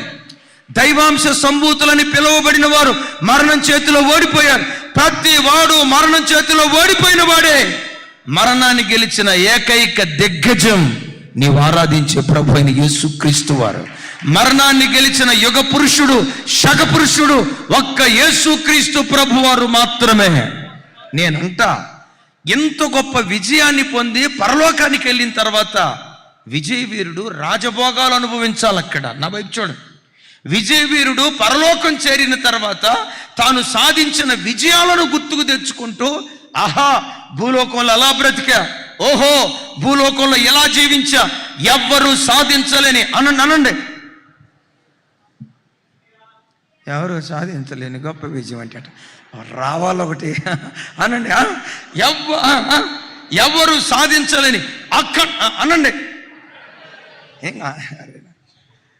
అది అమెరికా నుంచి చూస్తున్నారు, అమెరికా వాళ్ళకి వినపడాలి అనండి. ఎవ్వరు సాధించలేని అఖండమైన విజయం నేను సాధించా అని పరలోకంలో భోగాలు ప్రభు అనుభవించాలి. భోగాలు అనుభవించాల, బాధ్యత తీసుకున్నాడు. దేవుడు నిన్ను ఆశీర్వదిస్తే సుఖపడటానికి ఇష్టపడకు, ఇంకెక్కువ కష్టపడటానికి ఇష్టపడు. నేను పొగుడుకోవటానికి చెప్పట్లా, నేను మీ తండ్రిని. నాకంటే మీరు శ్రేష్ఠులు కావాలని నేను ప్రభు దగ్గర కోరుకుంటున్నా. నాకంటే గొప్పవాడు ఆమె నా ఎవరా మనిషే కావాలా? యేసయ్య అన్నారు శిష్యులారా, నాకంటే మీరు గొప్పోళ్ళు కావాలని. అది యేసయ్య మనస్సు. మాకంటే మీరు గొప్పోళ్ళు అవుదురుగాక. దేవుడు మాకేం తక్కువ చేశాడు? అన్నీ దేవుడిచ్చాడు. అన్నీ దేవుడిచ్చాడు. అన్నీ ఇచ్చిన ప్రతిదీ మితం, ప్రతిదీ మితం, ప్రతిదీ మితం. 21 రోజు ఉపవాసం ఉండమని మీరు మాకేమైనా చెప్పారండి? ఏం తమ్ముడు ప్రేమ చెప్పావా? ఏం కొక్కటిపల్లి నుంచి నాకేమైనా ఫోన్ చేసావా? అరే మీరు రాకమునుపు నుంచే ఉపవాసం ఉన్నాను తమ్ముడా. ఎవరు చెప్పారు? ఏం తక్కువ చేశాడు దేవుడు? ఎందుకు రోజుకొచ్చి 16 గంటలు 17 గంటలు ఎందుకు పని చేయాలి? ఇప్పుడు ఈ మాటలు మీకు తీసుకురావాలంటే రాజశేఖరయ్య గారిని ఇందాక వేరే చోట తీసుకెళ్తే అయ్యగారు అన్న ఒక మాట నా హృదయాన్ని ఎంత సంతోషపరిచిందో. తమ్ముడా, ప్రధాన యాజకుని వస్త్రాలను గూర్చి ఇంత డీటెయిల్డ్గా మన తెలుగు రాష్ట్రాల్లో ఇంతవరకు ఎవ్వరూ చెప్పలేదు తమ్ముడా. దేవుడు ఆయన కృపను బట్టి వీడియో రూపంలో ఇలా ప్రజలకు అర్థమయ్యేటట్లుగా బోధించే కృప ఇమాన్యుయల్ మినిస్ట్రీస్కి దేవుడిచ్చాడు. నా హృదయం ఉప్పొంగుతుందయ్యా. నేను అనుకుంటా జూన్ నెల 20వ తారీఖు ఆ మరణాపాయపు స్థితిలో నుంచి దేవుడు నన్ను బ్రతికించింది ఎందుకేనేమో నేను నమ్ముతా. ఎంతకు మించిన సేవ చేయాలని నా దేవుడు సంకల్పించి ఉద్దేశించి ప్రభు చిత్తమైతే ఆగస్టు 15వ తారీఖు అసలు ఆ యాక్సిడెంట్ ఎట్లా జరిగింది అది కనుక మీరు వింటే గుండెలాగిపోవలసింది. బ్రతుకుతామనే ఆశ బొత్తిగా లేదు. మీలాంటి అనేక మంది బిడ్డలు మా కొరకు విజ్ఞాపన చేస్తూ ఉండగా మరణములో నుండి జీవానికి దేవుడు దాటించాడు. తమ్ముడు అది రెడీ అయిందా? ప్రోమో రెడీ అయిందా? అన్నోళ్ళని అడుగు. ముగిస్తున్న ఒక్క మాట, రేపు ఎర్లీ మార్నింగ్ మెసేజ్లో 2 ధ్వనులు గురించి చెప్తా. నువ్వు బ్రతుకున్నావు అంటే కూర్చున్న లేచిన ఏదో ఒక విషయం నిమిత్తం ప్రార్థన చేస్తూనే ఉంటావు. ప్రార్థనా జీవితం నీకు లేదు అంటే నువ్వు ఆత్మలో చచ్చిందానివి. ఊరకు పైకి తెల్ల చొక్కా తెల్ల ప్యాంట్ వేసుకొని ఉండొచ్చు. ప్రార్థన లేని సేవకుడు వాడు ఆత్మలో చచ్చినాడు. తెల్ల బట్టలు కట్టుకొని ఉండొచ్చు. ప్రార్థనా జీవితం లేదంటే ఆ వ్యక్తి ఆత్మలో చచ్చినవాడు. యేసుక్రీస్తు వారు ఎంత గొప్ప విజయాలు సాధించి పరలోక రాజ్యం చేరిన తర్వాత చెప్పండి, మన నిమిత్తం ఏం చేస్తున్నాడు? ఒక్క మాట నోరు తెరిచి ఇంకొంచెం పెద్దగా చెప్పండి. మీరు అనొచ్చు, యేసయ్యే మన కొరకు విజ్ఞాపన చేస్తా ఉన్న తర్వాత మనం చేస్తే ఎంత, చెక్కిపోతే ఎంత వచ్చిందమ్మా? యేసయ్యే మన కొరకు పరలోకంలో విజ్ఞాపన చేసిన తర్వాత, మన తెలుగు భాషలో చెప్తాను, అది మంచి పదమో ఏ పదమో తెలియదు, బోడి మనం చేస్తే ఎంత, చేయకపోతే ఎంత. యేసయ్యే పరలోకంలో అది డైరెక్ట్గా తండ్రి సముఖంలో కుడి ప్రక్కన నిలవబడి, అయ్యా జెర్మియాని కాపాడయ్యా, జ్యోతమ్మను కాపాడయ్యా, జార్జయ్యను కాపాడయ్యా, రాజయ్యను కాపాడయ్యా. ఇప్పుడు కొత్త పాస్టర్ గారు వచ్చాడు, ఇజ్రాయేలీని కాపాడయ్యా, అయ్యా షారోనన్ను, ఇంకా పిల్లలు ఉన్నారు చాలామంది పిల్లలు వెలుగులోకి వస్తారు తొందరలో, దేవుడు మహిమ పొందును గాక. అయ్యా అభిషేక్ తమ్ముడిని కాపాడయ్యా, అయ్యా జోర్డాన్ని ఈ బిడ్డలను కాపాడయ్యా అని నిరంతరం యేసయ్యే మా కొరకు ప్రార్థన చేస్తూ ఉంటే, అట్లంతా తమ్ముడు ఒకసారి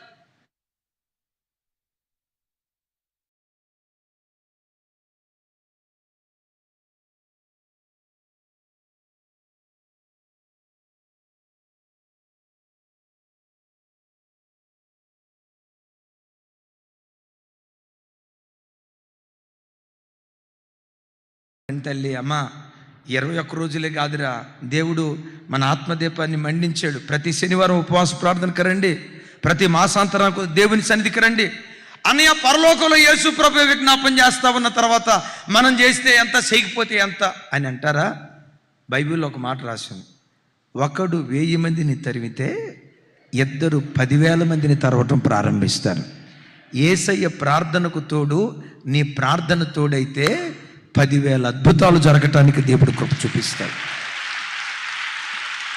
ప్రార్థన చేయకపోయినా ఈరోజు నువ్వు బ్రతుకున్నావంటే, విజ్ఞాపన చేయకపోయినా ఈరోజు నువ్వు బ్రతుకున్నావంటే, అది యేసయ్య నీ కొరకు చేసిన ప్రార్థన నిన్ను ఈ స్థితిలో నిలవబెట్టింది. యేసయ్య ఒక్కడ చేసిన ప్రార్థనే నిన్ను ఈ స్థితిలో నిలవబెడితే, యేసయ్య ప్రార్థనకు తోడు నీ ప్రార్థన తోడైతే అద్భుతాలు సృష్టించే కృప దేవుడు అనుగ్రహించడం ప్రారంభిస్తాడు. చైతన్య బ్రదర్, యేసయ్య మనల్ని ఎందుకు బ్రతికించాడు? ప్రార్థన కొరకే బ్రతికించాడు. ఎప్పుడు యాజకుని వస్త్రాలలో నుండి ధ్వని వినబడాలి. ఏ ధ్వని?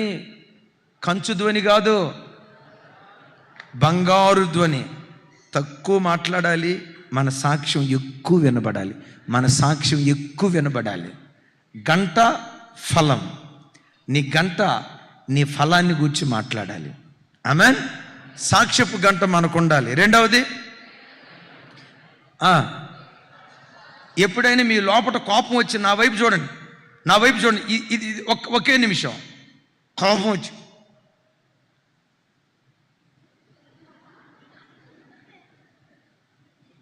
అట్లా ఆ ఎమోషన్ అట్టాగే ఉందనుకో, నీ లోపల ఎవరున్నట్టు అప్పుడు అన్నాలా పోసై. అలాగని కోపడటం తప్పని కాదు, దిద్దుబాటు కోసం కోపడతాం, అది వేరే సంగతి. ఆ పగ మనసులో పెట్టుకోవటం, విన్నారా?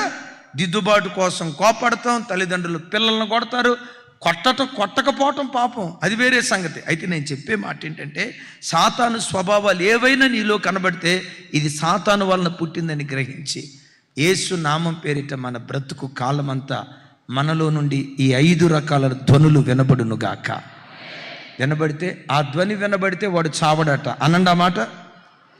ఆ ధ్వని వినబడితే, ఆ ధ్వని వినబడితే, ఇంకోసారి ఆ ధ్వని వినబడితే, ఆ ధ్వని వినబడకపోతే ఏ మరణాన్ని గురించి వాక్యం ఇక్కడ చెప్తుంది అనుకున్నారు? 2వ మరణం ఉందే. 2వ మరణం ఏంటి? పాతాళం అనే మరణం.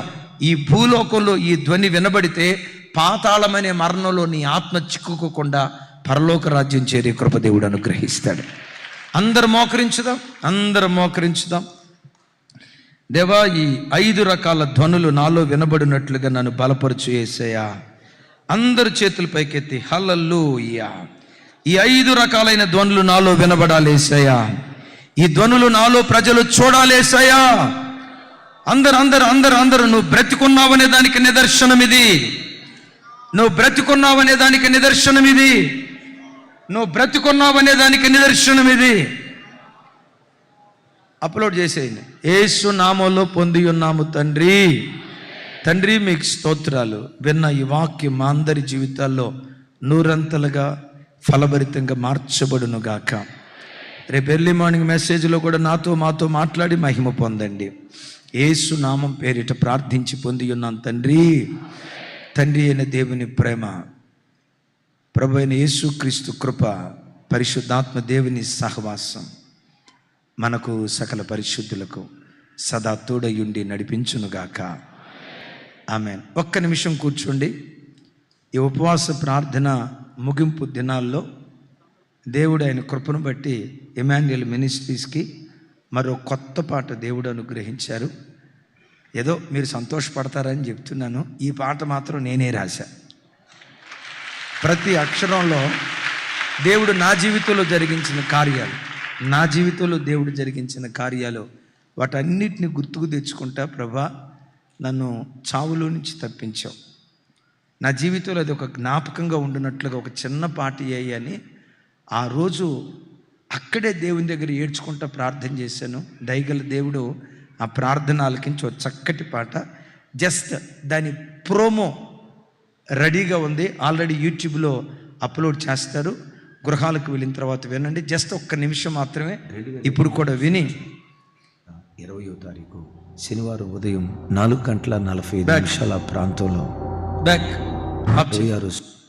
2026 సౌండ్ సరిగా పెట్టిన ఆయన, నువ్వు మధ్యలోకి వచ్చిన తర్వాత పెంచుతూ ఉంటావు. దాన్నే మన తెలంగాణ భాషలో చెప్పాలంటే అక్క అంటది దేడిది మక్క అని. దాన్ని అర్థం ఏంటో నాకు తెలియదు తమ్ముడా. 2026 సంవత్సరం జూన్ నెల 20వ తారీఖు శనివారం ఉదయం 4:45 ప్రాంతంలో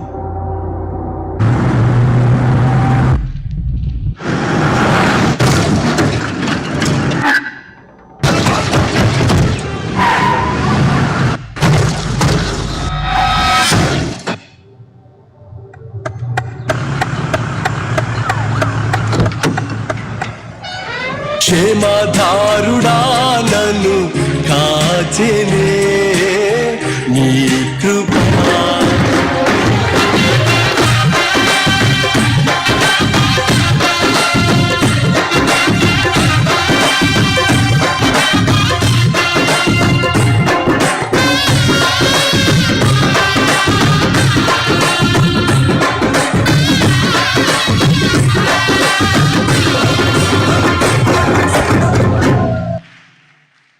అంతే పాట. ఆ ప్రక్కనే 30 అడుగుల లోయ, ఎంతోమంది బిడ్డలు చేసిన ప్రార్థన. ఆ కారులో ముగ్గురు సేవకులు మీరు కాచిన కన్నీళ్ళు, మీరు చేసిన ప్రార్థనలో మాకు ఆయుష్ను పోసి ఇలా సేవ చేసే భాగ్యం దేవుడు అనుగ్రహించాడు. ఆయనకు మా పట్ల ఉన్న తన సంపూర్ణ చిత్తాన్ని దేవుడు నెరవేర్చునుగాక. ఆమె. Thank you. ఇది ప్రభు చిత్తమైతే 13వ తారీఖు మధ్యాహ్నం రిలీజ్ చేయబడుతుంది. అయితే దీని ప్రోమో యూట్యూబ్లో అప్లోడ్ చేశారు. వినండి, ఆశీర్వదించబడండి. అప్లోడ్ చేశారా? ఓకే. ఈ రాత్రికి ఎవరికి ప్రార్థన చేయబడదు. రేపు రాత్రి నుంచి చేస్తాము. కొంచెం అయ్యగారిని హాస్పిటల్కి తీసుకెళ్ళి వచ్చేసరికి బాగా లేట్ అయిపోయింది. నేను వ్యక్తిగతంగా ప్రార్థన చేసుకొని మీకు ప్రార్థన చేయటం అది ఆశీర్వాదం.